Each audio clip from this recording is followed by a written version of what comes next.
Dear friends,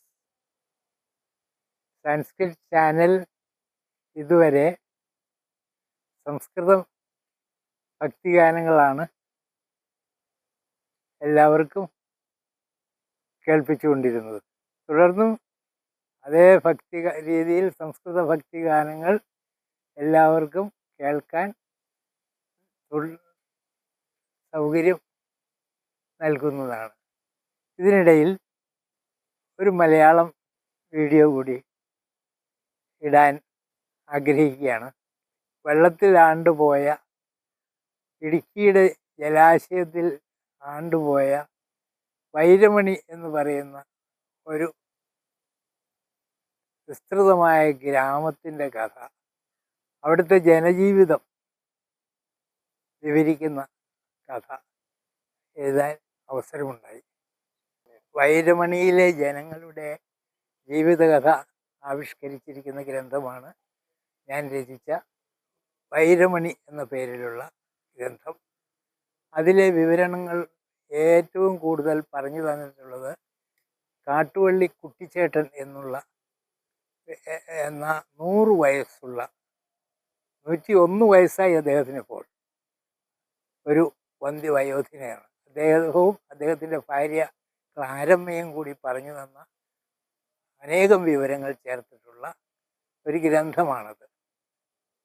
അവരെയും ഉൾപ്പെടുത്തി ഒരു വീഡിയോ ചെയ്യുന്നത് എല്ലാവർക്കും വിജ്ഞാനപ്രദമാകുമെന്ന് കരുതിയാണ് ഇങ്ങനെ വൈരമണി ഗ്രന്ഥത്തിന് ആമുഖമായിട്ട് ഒരു വീഡിയോ ഇടുന്നത്. എല്ലാവർക്കും വിജ്ഞാനപ്രദമാകുമെന്ന് കരുതിക്കൊണ്ട് നിർത്തുന്നു. കുട്ടിച്ചേട്ടനും കുടുംബത്തിനും നമസ്കാരം. 100 തികഞ്ഞ ദമ്പതികളാണ് ഐശ്വര്യപൂർണമായിട്ട് വൈരമണിയിൽ നിന്ന് ഇറങ്ങി വന്ന് ഇവിടെ ജീവിക്കുന്നത്. കാട്ടുവള്ളി കുട്ടിച്ചേട്ടൻ 1950കൾക്ക് മുമ്പേ തന്നെ വൈരമണിക്ക് കുടിയേറിയതാണ്. അന്ന് കാഞ്ഞാർ വരെ കരിവണ്ടിയിൽ പോയി അവിടെ നിന്ന് നടന്ന് അശോക കവലയിലെത്തി. അവിടെ നിന്ന് അറക്കുളം മല നടന്ന് കയറി ആദ്യം എത്തുന്ന സ്ഥലം ആദ്യം എത്തുന്ന സ്ഥലം ഏതാ? കാഞ്ഞാറിൽ നിന്ന് അറക്കുളത്തെത്തി, അശോക കവലയെത്തി. അശോക കവലയിൽ നിന്ന് നടന്ന് മോളിൽ കയറുമ്പോൾ ആദ്യം എത്തുന്ന സ്ഥലം കരിപ്പിലങ്ങാട് കൂടി. കരിപ്പിലങ്ങാടിന്റെ മോളിലുള്ള സ്ഥലത്തിന്റെ പേരെന്താ? പോത്തുമറ്റം കൂടി കിളിവള്ളി. കിളിവള്ളിയിലെത്തി. പിന്നെ അവിടുന്ന് ഇതിൽ പോകും. പോത്തുമറ്റത്തുനിന്ന് കാട്ടിലൂടെ തന്നെ നടന്ന് വൈരമണി എത്തി.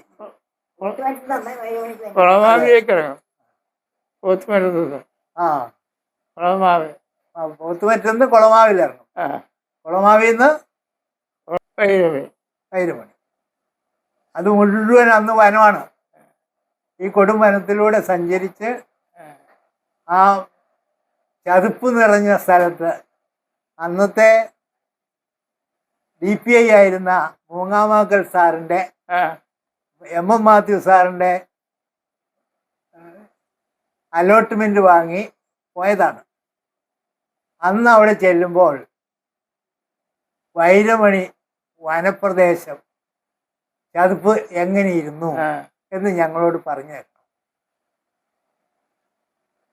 അത് ഞങ്ങൾ ചെയ്യുമ്പോൾ ഈ നിലമാസം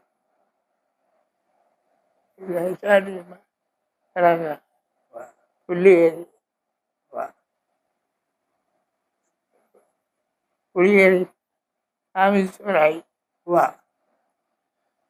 കണ്ടത്തിന് 3 വഴി പടിഞ്ഞാട്ട കുളമാവ് വന്ന് വൈരമണിയിലേക്ക് വരുന്നത്. വൈരമണി ചെല്ലുമ്പോഴേ അമ്മച്ചി ഓർമ്മയുണ്ടോ? അന്ന് എന്തോ ഒരു നിലം ഉണ്ടായിരുന്നു, നിലത്ത് ആന വരുമായിരുന്നോ? നെൽകൃഷി കൊയ്തെടുക്കാൻ പറ്റുമായിരുന്നോ?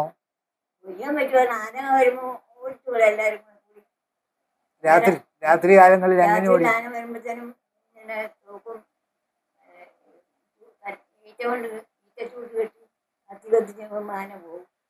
പിന്നെ കറ്റ കൊണ്ട് വെച്ചിരിക്കാണ് മിറ്റമ്പഴി ആന ഇറങ്ങിപ്പോയി കറ്റ വലിക്കാതെ പോയിട്ടുണ്ട്. 40 മനുഷ്യന്മാർ സഹായം കൊണ്ട് ഒരാനോട് ചെല്ലും ഞാൻ കൊണ്ടായിട്ടില്ല. ആന വരും, പക്ഷേ ഞങ്ങൾക്കൊരു ചെല്ലും ചെയ്തിട്ടില്ല. മാതാവിന് നേരത്തെ ബാത്റൂം ഇട്ട് കൊണ്ട് കൊടുക്കുമായിരുന്നു എല്ലാ കാര്യം. നാപ്പഴം മാതാവിന് അവിടുന്ന് ബാത്റൂം വെച്ച് നാപ്പഴപ്പള്ളി കൊണ്ട് കൊടുക്കുമായിരുന്നു. അല്ലെങ്കിൽ അതിനുള്ള കാശ് കൊടുക്കും. എങ്ങനെയും നേരത്തെ നടത്തിക്കൊണ്ട് എല്ലാ കാര്യം പോകുമായിരുന്നു. ഒരാനോട് ചെല്ലും ഞങ്ങൾക്ക് വന്നിട്ടില്ല, വന്നിട്ടുണ്ട്, പക്ഷെ ഞങ്ങൾക്ക് ചെല്ലും ചെയ്യും. കറ്റ മിറ്റം ചെയ്യുമ്പോൾ ആനയില്ല വന്ന് പോയി കപ്പൻ പറ്റുന്നത് അതുപോലെ ആനയോട് ചെല്ലുണ്ടായിരുന്നു. ദൈവാനുഗ്രഹം ആർക്കും ഒന്നും സംഭവിച്ചിട്ടില്ല. ദൈവം ഞങ്ങളെ കാത്തു പരിപാലിച്ചത് കഴിഞ്ഞാൽ മതി. വൈരമണിയിൽ വെച്ച് എത്ര കുട്ടികളുണ്ടായി? 5 പിള്ളേരുണ്ടായിരുന്നു. 5 പിള്ളേരുണ്ടായി. അവരൊക്കെ പഠിച്ചത് എവിടെയാ? ഒരാളിപ്പോൾ ഇസ്രായേലില്, ഒരാൾ ബോംബെയില്, ഒരാൾ തൊടുപുഴയുണ്ട്, പിന്നെ ഒരാൾ കന്യാസ്ത്രീയാണ്. പിന്നെ മൂത്തത് കേരളത്തോടെ വൈരമണിയിൽ അവര് പഠിക്കുന്നതിന് അന്ന് സ്കൂളുണ്ടായിരുന്നോ? വൈരമണി സ്കൂളില്ലായിരുന്നു, കുളമായി കൂടി ഉണ്ടായിരുന്നു. ഉദ്യോഗസ്ഥന്മാരുടെ മക്കൾ പഠിക്കാൻ പള്ളിക്കൂടം ഉണ്ടായിരുന്നു.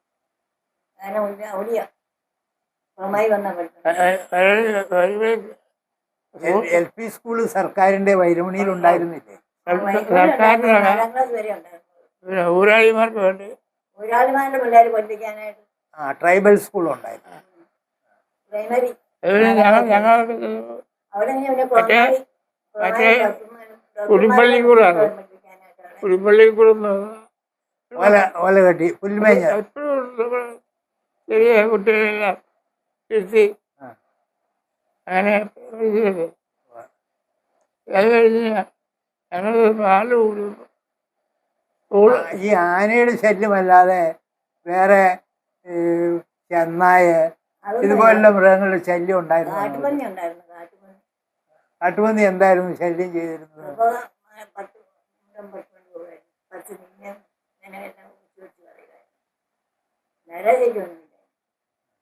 ആനയുടെ പന്നിയുടെ ശല്യം ഉണ്ടായിരുന്നു. ആനയെ കൊണ്ട് പിന്നെ തമ്പുരാനെങ്കിൽ മാതാവിന്റെ സഹായം കൊണ്ട് ആനയുടെ ശല്യം ഞാൻ പറഞ്ഞിട്ടില്ല. അത് പോണ വഴി ഞാൻ കപ്പയൊക്കെ പറിച്ചു കൊണ്ടുപോയി അങ്ങ് കൊണ്ടുപോകും. പിന്നെ മാതാവൊന്നും ചെയ്യാൻ അനുവദിച്ചിട്ടില്ല. നിങ്ങളുടെ പശുക്കളെ ചെന്നാക്കൂട്ടം ആക്രമിച്ചിട്ടൊന്നുമില്ല? അതൊന്നുമില്ല. അങ്ങേലിനൊന്നും ഒരു മൃഗം ചെയ്തിട്ടില്ല. അങ്ങേലൊക്കെ ഉണ്ടായിരുന്നു. ചെമ്മാലും എല്ലാവരും അങ്ങേലിയൊക്കെ ഉണ്ടായിരുന്നു. എല്ലാവരും പശുക്കളുണ്ടായിരുന്നു. കാളന്മാരും കണ്ടമൂട്ടാൻ കാളന്മാരും ഒക്കെ ഉണ്ടായിരുന്നു. കണ്ടം കൃഷിക്ക് വേണ്ടിയാ ഞങ്ങൾ വന്നു. അവിടെ എത്ര പ്രാവശ്യം നെൽകൃഷി ചെയ്യുമായിരുന്നു? 2 പ്രാവശ്യം ആണ്ടി കഞ്ഞീരും മകരത്തിനും.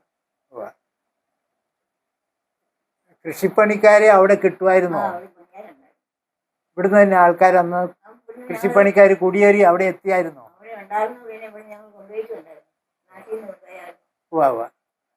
അവിടെ പണിക്കാരവിടെ ഉണ്ടായിരുന്നു. താമസിച്ച് താമസിച്ചുകൊണ്ടായിരുന്നു. അവിടെ ഗിരിവർഗക്കാർ നമ്മളെ സഹായിച്ചിരുന്നു. തൊഴിലാളികളൊക്കെ ഉണ്ടായിരുന്നു അവിടെ. ഞാൻ പറഞ്ഞു കേട്ടിട്ടുണ്ട്, കുട്ടിച്ചേട്ടനാണ് ആദ്യമായിട്ട് അവിടെ കച്ചവടം തുടങ്ങിയത്, ആദ്യമായിട്ട് വാഹനം വാങ്ങിയത്, ജീപ്പ് വാങ്ങിയത് എന്നൊക്കെ ഞാൻ പറഞ്ഞു കേട്ടിട്ടുണ്ട്. അന്ന് തടി മുഴുവൻ ഇറക്കുന്നുണ്ടായിരുന്നു. തടി ഇറക്കാനായിട്ട് തടി മുഴുവൻ വെട്ടി ഇറങ്ങാൻ ലോറി. അവിടുത്തെ ജീവിതം മണ്ണെണ്ണ വിളക്ക്, ആ വിളക്ക് വെട്ടത്തിൽ ജീവിച്ച് നടന്ന് 10-20 കിലോമീറ്റർ നടന്നല്ലേ അവിടെ എത്തിയത്. എങ്കിലും അവിടുത്തെ ജീവിതം സുഖകരമായിരുന്നോ? അവിടെ ആയിരുന്നു സുഖമൊന്നുമില്ല, രോഗമൊന്നുമില്ല, നല്ല കാലാവസ്ഥയായതുകൊണ്ട്. പ്രധാന ആദായം എന്തായിരുന്നു അവിടെ? പ്രധാന വരുമാനം എന്തായിരുന്നു വൈരമണിയില്? തെങ്ങും കായ്ച്ചായിരുന്നു, കവുങ്ങ് ഉണ്ടായിരുന്നു, കാ- എല്ലാ കൂടെ ഉണ്ടായിരുന്നു. അത് കഴിക്കൊക്കെ തിന്നു. ആ. തേങ്ങ കായ്ച്ച് തേങ്ങ കായ്ച്ചു, അടയ്ക്ക കായ്ച്ചു, ഇങ്ങനെ കണ്ടം കൃഷി രണ്ട് അപ്പോഴത്തേക്കും പനീര് മരത്തിലുണ്ടായിരുന്നു. പോന്നു. ഈ നെല്ലെല്ലാം കൈ വെച്ച പക്ഷേ 30 രൂപ കുറയ്ക്കുള്ളൂ. നെല്ല് പുഴുങ്ങാണെങ്കിൽ ഞങ്ങൾ മില്ലുണ്ടായിരുന്നു, മില്ലിൽ കുത്തിക്കും. അവിടെ വിളിച്ചപ്പോഴേ എന്നിട്ട് പുള്ളിന്ന് കച്ചവടക്കാർക്ക് വിൽക്കുമായിരുന്നു അരിയെല്ലാം. ആ അരി വിൽക്കും. അരി വിൽക്കും. അന്ന് ഒരു കച്ചവടം ഉണ്ടായിരുന്നു, അന്നേരം അരി ആദ്യം തേങ്ങ ഇല്ലായിരുന്നു. ചെത്താൻ കൊടുത്തു. ചെത്തി ചെത്തി കഴിഞ്ഞിട്ട് തേങ്ങ ഒരു ചാക്ക് അരി കൊടുത്താൽ അന്ന് എത്ര രൂപ കിട്ടുമായിരുന്നു? ഏ? ഒരു ചാക്ക് അരി ആ, അന്ന് വിറ്റാല് എത്ര രൂപ കിട്ടുമായിരുന്നു? ഒരു ചാക്ക് അത് കച്ചവടം ഉണ്ടായിരുന്നു. ഞങ്ങൾ ചാക്കുമ്പടി അല്ല അന്ന് 70 അരിയാണ് ഒരു ചാക്ക്. ഉവ്വ. അതിന് 30 രൂപ. അത്രേ വരികയുള്ളൂ. അപ്പൊ അവിടെ ഉള്ളവർക്ക് സുഭിക്ഷമായിരുന്നു. അത് അവിടെ ഒക്കെ കടയിൽ നിന്നുകൊണ്ട് 35 രൂപ 40 രൂപ. നല്ല അരിയായ ഒരു പോണെങ്കിൽ 70 രൂപ വരെ. അല്ല, അവിടെയുള്ളവര് ഈ അരിയെല്ലാം ഭക്ഷിച്ച് തീരുമല്ലോ. അപ്പൊ അത് എങ്ങോട്ട് കയറ്റി വിടുമായിരുന്നു? അതുകൊണ്ട് അരി എല്ലാവർക്കും കണ്ടം കൃഷി ഇല്ലാഞ്ഞല്ലോ, അതുകൊണ്ട് അവിടെ തന്നെ ചില പോകും. വിൽക്കാൻ മാത്രം ഒരുപാട് നിലമൊന്നുമില്ല. അത് ഞങ്ങൾ 30 കുടുംബത്തിന് നല്ല നിലമുള്ളൂ. പക്ഷേ ഈ പഴനിക്ക് വഴി കെട്ടി ഉണ്ടാക്കിയത് അത് കുറമാവ് ജലമാകും. കുറമാവെന്ന് ഹോട്ടലിലെ കട, ക്യാൻറ്റീൻ കട, കുളമാവ് എല്ലാം കണ്ടു. ഈ കാട്ടുമൃഗങ്ങളുടെ ഇടയ്ക്ക് വൈരമണിയില് എത്ര വർഷം ജീവിച്ചിട്ടുണ്ടാവും നിങ്ങൾ? 20 വർഷം. 20 വർഷം. അന്നേരേ മറ്റപ്പള്ളി തമ്മാച്ചൻ എന്ന് പറഞ്ഞൊരു അച്ഛൻ ഉണ്ടായിരുന്നു. ഞങ്ങൾ പള്ളിയൊക്കെ വെച്ച് അച്ഛനെ കൊണ്ടുവന്നോട്ട് ഇരുത്തി. അന്നേരം അച്ഛൻ വിലക്കി പന്നീനെ ഇതെല്ലാം കാട്ടുമൃഗങ്ങളെല്ലാം അച്ഛൻ വിലക്കി ടൈപ്പിനെ ഞങ്ങൾക്ക് ചെയ്തുണ്ടായിട്ടില്ല. മറ്റേ പന്നി കപ്പ ഇട്ടാലൊന്നും കിട്ടിപ്പോരുന്നില്ല. ഞാൻ ഈ മറ്റപ്പള്ളി തമ്മാച്ചനും പറഞ്ഞു, അച്ഛൻ മരിച്ചുപോയി. ആ അച്ഛൻ്റെ സ്ഥിരമായിട്ട് ഞങ്ങൾ അവിടെ പള്ളിക്കകത്ത് പള്ളി അങ്ങനെ താമസിച്ചുകൊണ്ടിരുന്നു. അപ്പം അച്ഛൻ ഇങ്ങനെ ഈ മൃഗങ്ങളെല്ലാം ഇങ്ങനെ ഒരു ശല്യം വരുമ്പം എല്ലാവരും കൂടെ മുന്നിൽ അച്ഛനോട് പറഞ്ഞപ്പോൾ അച്ഛൻ പറഞ്ഞു, ഞാൻ നിലയ്ക്ക് മാറ്റിക്കളയാവുന്ന പറഞ്ഞ് അച്ഛൻ വന്നു. ഒറ്റ പണി വരുന്നത് ആരെയും വന്നിട്ടില്ല. അപ്പൊ എല്ലാ മതവിഭാഗത്തിൽപ്പെട്ടവരുടെയും ആശ്രയമായിരുന്നോ ഈ അച്ഛൻ? ഇങ്ങനെയല്ലേ എല്ലാവർക്കും അച്ഛനും നല്ല അച്ഛനായിരുന്നു. അങ്ങനെയുള്ള കഴിവുകൊണ്ട് കരയ്ക്ക് ഐശ്വര്യമുണ്ട്. ആനയില്ല, പന്നിയില്ല, ഒന്നുമില്ല. വേലയിട്ട ഉണ്ടാവും. അത് അനുഭവിക്കുക, നിൽക്കുക, തിന്നുക, കുടിക്കുക, മനുഷ്യർക്ക്. അതല്ലാതെ കൊണ്ട് അച്ഛൻ വന്ന പിന്നെ അങ്ങനെ ഇതായി. മറ്റേ ഒന്നും മേലെടുത്ത് ഒന്നും കിട്ടിയില്ല. നിങ്ങൾ വൈരമണിയുടെ നടുക്ക് താമസിച്ചുകൊണ്ടാണ് ഇങ്ങനെ. വൈരമണി പള്ളിയുടെ നടുക്ക. അതുകൊണ്ടാണ് നിങ്ങൾക്ക് ഉപദ്രവം കുറവ് വന്നത്. കുറവല്ല, അവസാനം അച്ഛൻ നിലയ്ക്ക് ഒരു പന്നിയും ആനയൊന്നും വന്നിട്ടില്ല. പിന്നെ ഞങ്ങൾ പോന്നയുടെ ഒരു ശല്യം ഉണ്ടായിട്ടില്ല. അച്ഛൻ താമസം വന്ന പിന്നെ ഒരു ശല്യം ഉണ്ടായിട്ടില്ല. അച്ഛനെ ആനയെ വിലക്കി, പന്നിയെ വിലക്കി, ദേശം ഐശ്വര്യപൂർണ്ണമാക്കി. ആ പ്രദേശം തന്നെയല്ല, അവിടെ മുഴുവനും കുളമാവ് വരെ. കുളമാവ് കഴിഞ്ഞ പിന്നെ നാടൻ പ്രദേശമായി. കുളമാവ് വരെ ഉണ്ടായിരുന്നു. അന്നേരമൊക്കെ ഈ അച്ഛൻ്റെ കഴിവ് കണ്ടിട്ട് ആൾക്കാർക്ക് ഒരു കുഴപ്പമില്ല. വേറെ എടുത്താലുണ്ടാവും, ചാഴിയാണേലും ഉണ്ടായത് അച്ഛൻ നിലയ്ക്കാതെ എല്ലാം അങ്ങനെ മേൽക്കൊണ്ട് സമൃദ്ധമായ രീതിയിൽ. ഈ കുടിയിറക്ക് കാലത്ത് കുട്ടിച്ചേട്ടൻ നടത്തിയ പ്രധാന സംഭാവന എന്തായിരുന്നു കുടിയിറക്കിന്റെ കാലത്ത്? അവര്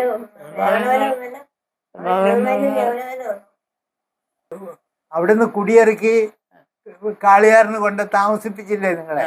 ഞങ്ങളെ തന്നെയല്ലേ 4 വാർഡുമല്ലേ ആ ഉവ്വ. കാളിയാറ്, ചേർത്തക്കല്, റാന്നി റാന്നി, ചേർത്തക്കല്. അത് അടിച്ചിറക്കിയിരുന്നില്ല. ഞങ്ങൾ ചോദിച്ചു മേടിച്ച ഉവ്വ.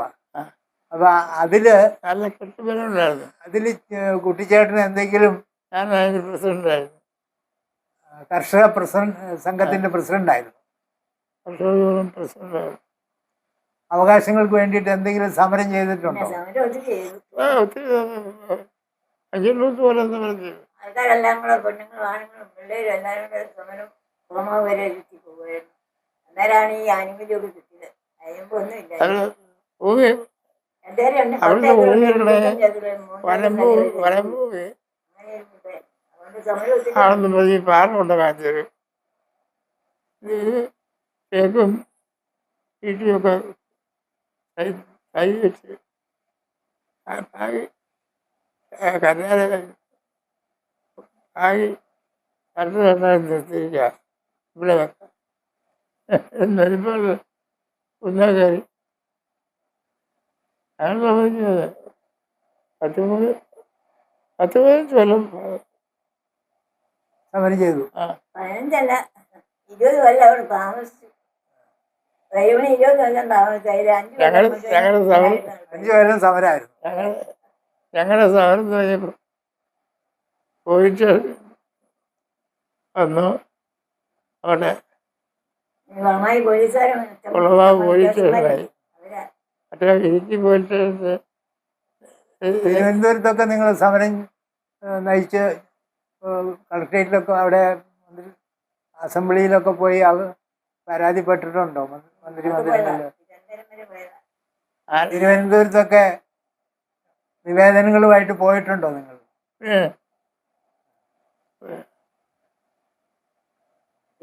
എത്ര പ്രാവശ്യം പോയെന്നൊരു കണക്കില്ല. അതിപ്പോ ഞാൻ ഇതൊക്കെ അനുവദിച്ചുണ്ട്. മറ്റേ ഒന്നും തിരിയാൻ ആർക്കൂടുമല്ല. സമരം ചെയ്തുകൊണ്ടാണ് 3 ഏക്കർ സ്ഥലം 10 ഉണ്ടെങ്കിൽ 25 3 ഏക്കറേ തരുള്ളൂ. അത്രയും സ്ഥലവും തരും ഗവൺമെന്റ്. ഏറ്റവും കൂടുതൽ ഈ കുടിയിരുത്തലിനെ സഹായിച്ച സർക്കാരിന്റെ ഘടകം ഏതായിരുന്നു? നേതാക്കന്മാരായിരുന്നു? സർക്കാരിനെ ശരിക്കും പിടിച്ച് കുലിക്കുകയാണ്. നമ്മുടെ എതിരായിരുന്നു റവന്യൂ മന്ത്രി. ഞങ്ങൾക്ക് എതിരായിരുന്നു. അല്ലാതെ കൃഷിക്കാർക്ക് എതിരായിരുന്നു. ഒരു പ്രവർത്തനം കൃഷിക്കാർക്ക് വേണ്ടിയിട്ട് അവർ ബാധിച്ചു. ഞങ്ങളുടെ കൂട്ടത്തിൽ നിന്ന് പരമാവധിയിലൂടെ പിടിച്ചു മേടിച്ച അവർ തല്ലടി നടന്നു.